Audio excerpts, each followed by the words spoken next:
All right, guys, so we're going to dig into chapter 16 now. Point out a couple important things here. Now, it's after the mob scene that has been diffused by Scout's kindness, empathy, compassion, putting herself in Mr. Cunningham's shoes.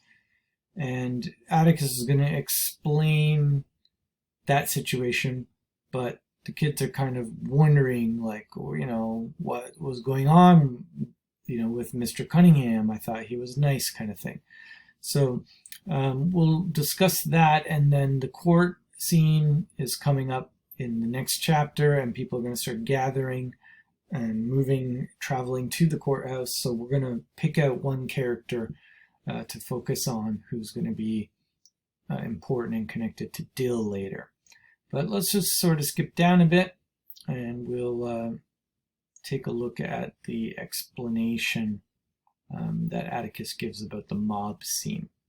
So, Scout, again, being our narrator, I was playing in it with the spoon. I thought Mr. Cunningham was a friend of ours. You told me a long time ago he was. He still is, says Atticus. But last night he wanted to hurt you. Atticus placed his fork beside his knife and pushed his plate aside. Mr. Cunningham's basically a good man, he said. He just has his blind spots along with the rest of us. Jem spoke. Don't call that a blind spot. He'd have killed you last night when he first went there. So notice something here. Jem has a greater awareness of the reality of the situation, the danger that they were actually in. He could sense something deeper that Scout can't. Because remember, there's a 4-year gap. Right? Scout is like 8 or 9. Jem is 12. So he's seeing things and understanding the world a lot more clearly than she is, although still as a child. He's slowly losing his innocence, okay? And for both of them, so the mob scene is one thing, the court scene, the court and the trial scene and result are going to be key moments of change. But the key moment of change for Jem is going to be the result of the trial. Scout still is too young to fully understand what's going on. Her big moment of growing up is going to come later on. So Atticus replies, he might have hurt me a little, Atticus conceded, but son, you'll understand folks a lot better when you're older. A mob's always made up of people, no matter what. Mr. Cunningham was part of a mob last night, but he was still a man. Every mob in every little southern town is always made up of people you know. Doesn't say much for them, does it? I'll say not, said Jem. So, it took an 8-year-old child to bring them to their senses, didn't it? Okay, that's an important line. This idea of, a child and innocence and how to fight evil and violence.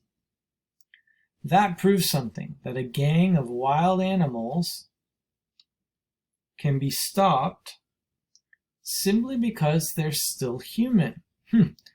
Maybe we need a police force of children. You children last night made Walter Cunningham stand in my shoes for a minute. That was enough. So does that sound familiar? Well, it should. That's a key point, right? We have, again, Atticus's moral principle. That is, you want to stand in someone else's shoes or their skin and others to stand in yours, so that you have mutual understanding. And if you can understand someone and their experience, it should lead to empathy. Okay, what's the difference between empathy and compassion? Compassion is feeling sorry. Okay. Compassion is good too. Scout had compassion. That means to feel sorry for someone. Okay, but empathy is deeper than compassion. Empathy is to feel what they feel. So you actually feel their feelings rather than just feeling bad for them. And so Scout managed to do that. She put herself in his shoes, and so he got into her shoes and Atticus's shoes, basically, because Atticus's children now are at risk here. All right, so that's how Atticus explains that situation. So, seeing a theme, obviously, here. Now, people start going to the courthouse, and they're passing by their house, all the people in their carriages and on their horses and walking. And there's a character I want to focus on a bit for the remainder of this video, and his name is Mr. Dolphus Raymond. Okay, he's going to have connections to Dill later, but he's a very fascinating character that gives us a lot of insight into the culture of the time. And there are a few things that I want to point out about him here. So, Mr. Dolphus Raymond lurched by, notice the vocabulary, on his thoroughbred. Don't see how he stays in the saddle, murmured Jem. How can you stand to get drunk for 8 in the morning? So, that's our first glance at Dolphus Raymond right here. And there's a couple key little hints here. So supposedly he's drunk before even 8 in the morning. Lurching is a kind of unsteady movement related to drunkenness. But he's riding an expensive horse, a thoroughbred. So the issue of money is brought up, and the issue of alcohol. The very first glimpse we get of this guy. Okay, keep that in mind. I want to scroll down to do a closer look at Dolphus Raymond. Okay, so here we get a view. So this is on page 85 of this PDF. We get a view of the sort of town, and they're eating food and traveling and going to the, courthouse and all of that. And now we get a view of the black community. So sort of our second main view, because we had the Calpurnius Church.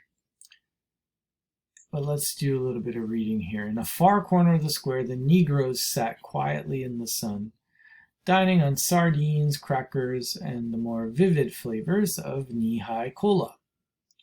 Mr. Dolphus Raymond sat with them. So, Dolphus Raymond is with the black people. So he's white, he's rich, he was riding a fancy horse, but he's apparently drunk, and now he's with the black people. Jem, said Dill, he's drinking out of a sack. Mr. Dolphus Raymond seemed to be so doing. 2 yellow drugstore straws ran from his mouth to the depths of a brown paper bag. So he's got like a brown paper bag around a bottle. Okay, so there's some kind of bottle inside of like a brown paper bag. Okay, can't tell what it is, but he's drinking out of that bottle. Okay, so it's going to be a very important symbol. There's a covering over something here, right? The brown paper bag over a bottle. Brown paper bag. Okay, keep that in mind. Mr. Dolphus Raymond seemed to be so doing. Okay, I read that. Ain't ever seen anybody do that, murmured Dill. How does he keep what's in it? Jem giggled. He's got a Coca-Cola bottle full of whiskey in there. That's so's not to upset the ladies. You'll see him sip it all afternoon. He'll step out for a while and fill it back up. So, supposedly, inside here, he's got whiskey. Okay? In the bottle, inside, under the covering of the brown paper bag. And that's supposedly why he's drunk, because he's drinking whiskey, heavy drinking. Why is he sitting with the colored folks? Always does. He likes them better than he likes us, I reckon. Lives by himself way down near the county line. He's got a colored woman and all sorts of mixed chillin'. Show you some of them if we see him. So, he has a black partner, and he has children with her who are mixed, black and white. He doesn't look like trash. Now, what's this going on? Well, white trash is a way of describing, well, what's trash? It's garbage, right? And people who are called trash are seen as worthless and poor, but they only describe white people that way. So it's like a racist term against white people. He's not trash. He owns all one side of the riverbank down there. And he's from a real old family to boot. So, Dolphus Raymond is super rich. Okay? And he's got a famous, strong, old family. Which means supposedly, right? Why is Aunt Alexandra obsessed with family and the Finches and you got to behave this way and that way? Okay. It has to do with their genealogy, like their genetics, supposedly being superior physically. And it has to do with their heritage, the family heritage. The older you are and so on, the better. So he's not trash, actually. He's really rich. Then why does he do like that? Why is he hanging out with these black people? Why does he have mixed children? Why does he have this colored one? That's just his way, said Jem. They say he never got over his wedding.